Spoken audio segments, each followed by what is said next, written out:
Magandang araw, ako nga pala si Leia. Narito ako upang ibahagi ang aming kaalaman sa computer. May iba't ibang pwedeng maging dahilan o problema ang iyong computer. Maaaring ito ay problema sa iyong internal hardware, internet connection issues, computer constantly freezes, power issues, maingay na computer, at iba't ibang uri ng virus tulad ng Morris worm, MyDoom, Stuxnet, CryptoLocker, Stormworm, at iba pa. Morris worm. Ano nga ba ang Morris worm? Ang Morris worm o internet worm noong November 6, 1988 ay isa sa pinakalumang computer worm na ipinamahagi sa pamamagitan ng internet.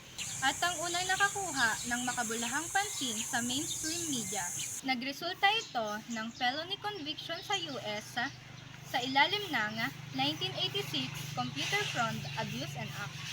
Ito ay isinulat ng isang estudyanteng nagtapos sa Cornell University, Robert Tappan Morris. At inilunsad noong 8:30 p.m.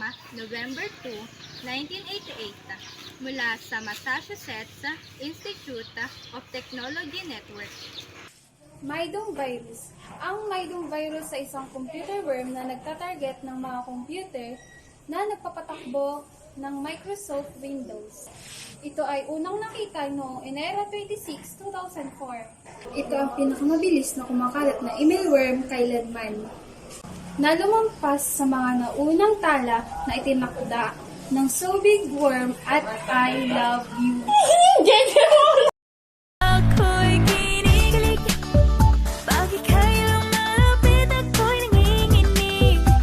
Isang record na hanggang 2024 ay hindi pa nalalampasan. Stuxnet. Ang Stuxnet ay isang malisyosong computer worm na unang natuklasan noong 2010 at naisip na binuo mula noong hindi bababa sa 2005. Tinatarget ng Stuxnet ang mga sistema ng supervisory control at data acquisition (SCADA) at pinaniniwala ang responsable sa pagdudulot ng malaking pinsala sa nuclear program ng Iran. Bagaman, walang bansang hayagang umamin ng responsibilidad. Kinikilala ng maraming independenteng organisasyon ng balita ang Stuxnet bilang isang cyber weapon na binuo ng United States at Israel sa isang collaborative sa pagkakaisa na kilala bilang Operation Olympic Games. Ang programa na nagsimula sa panahon ng Administrasyong Bush ay mabilis na pinalawak sa loob ng mga unang buwan ng pagkapangulo ni Barack Obama. Stormworm. Ang Stormworm ay tinawag ng kumpanyang Finnish na F-Secure ay isang phishing backdoor Trojan horse na nakakaapekto sa mga computer na gumagamit ng Microsoft Operating System na natuklasan noong Enero 17, 2007. Sinimula ng Stormworm ang pag-atake sa libo-libong karamihan ay pribado ng mga computer sa Europa at Estados Unidos noong Biyernes, Enero 19, 2007. Gamit ang isang mensaheng email na may linya ng paksa tungkol sa isang kamakailang kalamidad sa panahon. 230 patay habang hinahampas ng bagyo ang Europa. Sa katapusan ng linggo, mayroong 6 na kasunod na mga alon ng pag-atake noong Enero 22, 2007. Ang Stormworm ay umabot sa 8% ng lahat ng infection sa malware sa buong mundo. CryptoLocker. Ang isang CryptoLocker ransomware ay isang cyber attack na gamit ang CryptoLocker ransomware na naganap mula September 5, 2013 hanggang huli ng Mayo 2014. Ang pag-atake ay gumagamit ng isang Trojan na nagtatarget sa mga computer na tumatakbo sa Microsoft Windows. At pinaniwalaang unang na-post sa internet noong September 5, 2013. Ito ay pinalaganap sa pamamagitan ng mga nahawaang email attachment at sa pamamagitan ng umiiral na game over Zeus botnet. Magandang araw sa inyong lahat. Ngayon, narito kami upang magbigay alam tungkol sa maintenance and troubleshooting. Bago ang lahat, nais muna namin magpakilala sa inyo. Ako nga pala si Lian Quaresma. At ako si Mika Esmeralda. At ako si Maxine Shaban. At ako si Jonalyn Castro. Ako naman, si John Marky Pajarito. At kami ay mula sa Grade 11 Hope. Oh, magandang dilag. Ang una namin paksa ay PC freeze. Marahil ang iyong laptop ay nag-freeze para sa ilang posibleng dahilan. Malfunctioning hardware, software o overheating at mga problema sa iyong record ay isang hanay ng mga posibleng dahilan kung bakit nag-freeze ito. Kung ang iyong PC ay nag-freeze lamang ng isang beses, malamang na walang nangangahulugan na mangyayari dito. Nakakaranas ka ba ng pagtigil o pag-freeze ng iyong laptop habang ginagamit ito? O ang naranasan mo lang ay ang pagtigil ng mundo mo nung nakita mo siya?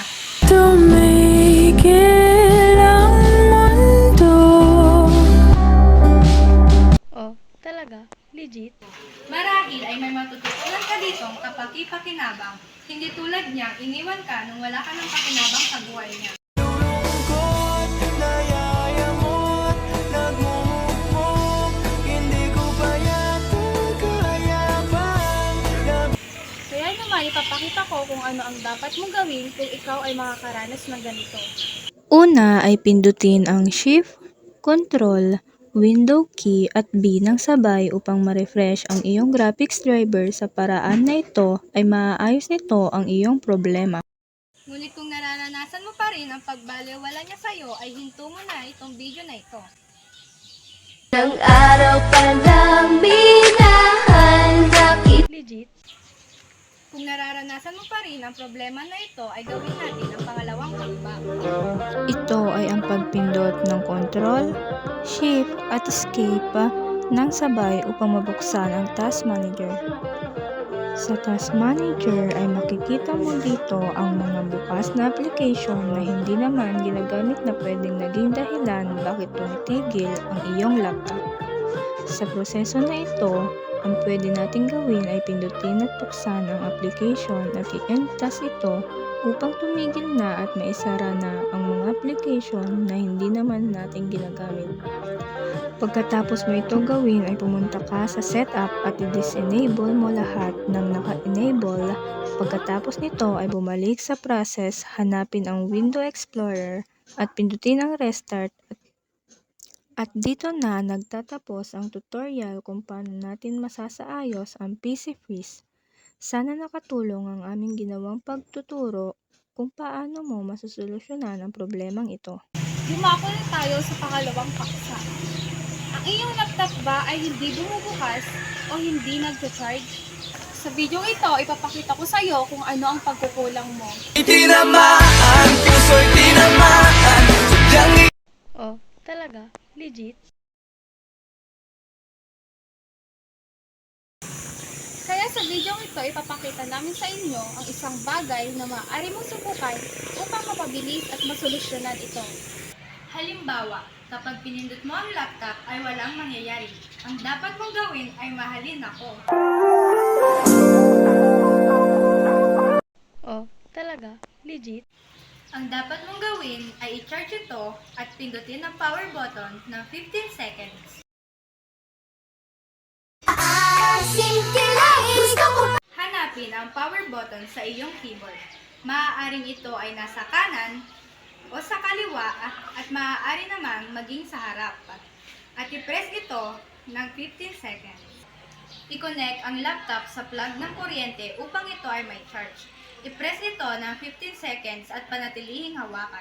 Kapag pinulot mo ng 15 seconds ang power button, makikita mo na ito ay ilaw na. Sa loob ng ilang segundo, ang machine ay magbuboot sa Windows 10. Topic 3. Overheating. Ano nga ba ang overheating? Maaari kang makaranas ng sobrang init sa maraming dahilan. Ngunit ang pag-unawa kung bakit ka mahalaga, walang papantay sa iyo. Ako'y kinikilig, bakit kayo lumalapit ako'y nanginginig. Ang isang overheating na computer ay maaari paulit-ulit na mag-restart, mag-shutdown o makaranas ng mga issue. Sa kalaunan, ang sobrang init ay maaaring makapinsala sa panloob na bahagi. Kapag nag-overheat ang computer, maaari kang makaranas ng mga sintomas tulad ng Lalong lumalakas ang pag-ikot ng iyong system cooling fan tulad yan na pinapaikot-ikot ka lang pala. Unang araw pa lang minahal We. Nangyayari ang overheating sa tuwing hindi mabisang ma-ventilate ng internal cooling system ang mainit na hangin na dulot ng mga bahagi ng hardware na nagproproseso ng inyong mga kahilingan. Ano ang nagiging sanhi ng pag-init ng computer? Isang sira o hindi sapat na cooling system, overclocking o overvolting ng iyong CPU. Paano maiwasan ang iyong computer mula sa overheating? Ang overwork fan ay pwedeng maging dahilan ng mabilis na pagkaubos ng baterya ng iyong laptop ng madaling panahon. Maaaring may maraming mga kadahilanan na sanhi ng iyong computer sa pag-overheat. Kaya subukan ang mga sumusunod na hakbang upang i-cool down at maiwasan ang karagdagang pag-shutdown o mga problema sa iyong computer. Ang mga panloob na bahagi ng PC ay gumagawa o nagiging dahilan ng pag-init, lalo na kapag ginagamit mo ang iyong computer ng mahabang panahon. Hindi ito problema kung gumagana ng maayos ang mga fan sa loob ng iyong PC para panatilihing kontrolado ang temperatura. Kung binuksan mo ang iyong PC, ay dapat mong marinig ang mga fans na umiikot o gumagalaw. Kumpirmahin na tumatakbo ang mga fan sa pamamagitan ng paggamit ng flashlight upang makita at mahanap ang paggalaw sa pamamagitan ng fan grill. Kung hindi tumitigil sa pagbuzz ang iyong mga fan, maaaring oras na ito para palitan o upgrade ang iyong hardware ng mga makabagong heatsink para maalis ang sobrang init o gumamit pa ng external na PC cooler para tumulang ang iyong temperatura.